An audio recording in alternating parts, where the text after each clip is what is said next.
ఇక మీ బాన్స్వాడల గులాబీ జెండా మీరు గతంలో ఎగిరేసినారు.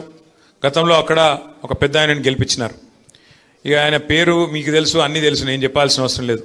సింపుల్గా చెప్పాలంటే గాచారం బాగలేకనే పోచారం వేరే దాయిలో పోయింది. గంత ఏం లేదు, గాచారం బాగలేదు ఆయన. ఎవడన్నా తెలిసి మునిగే పడవ ఎక్కుతాడా అసలు? నాకు అర్థం కాదు. ఆ కాంగ్రెస్ అనేది ఉంటుందా అసలు? ఉండే పార్టీ గన్లో పోయి ఇక నేను మొదలు పుట్టుక కూడా నాది కాంగ్రెస్లే పుట్టినా అని చెప్పి డైలాగులు కొట్టి అందులో పడ్డాడు. పడి ఇవాళ గిలగిలా కొట్టుకునే పరిస్థితి. కుడితిలో పడ్డ ఎలక కదా కొట్టుకున్నట్టు ఇవాళ మింగలేక కక్కలేక ఈ వయస్సులో ఏం కర్మాది నాకు అర్థం కాదు. ఏ పార్టీలో ఉన్నారో కూడా చెప్పుకోలేని పరిస్థితి. నిన్న మొన్నటిదాకా స్పీకర్గా పనిచేసిన పెద్ద మనిషికి ఇలా ఏ పార్టీలు ఉన్నవా అంటే చెప్పలేని పరిస్థితి. ఇంతకంటే అవస్థ అవసరం ఆ పెద్ద మనిషికి? అందుకే నేను మీకు చెప్పేది ఒకటే, ఎలక్షన్ ఎప్పుడొచ్చినా, ఎలక్షన్ ఏ రోజు వచ్చినా పోచారం శ్రీనివాసరెడ్డి గారిని ఓడగొట్టడమే లక్ష్యంగా మనం పనిచేద్దాం.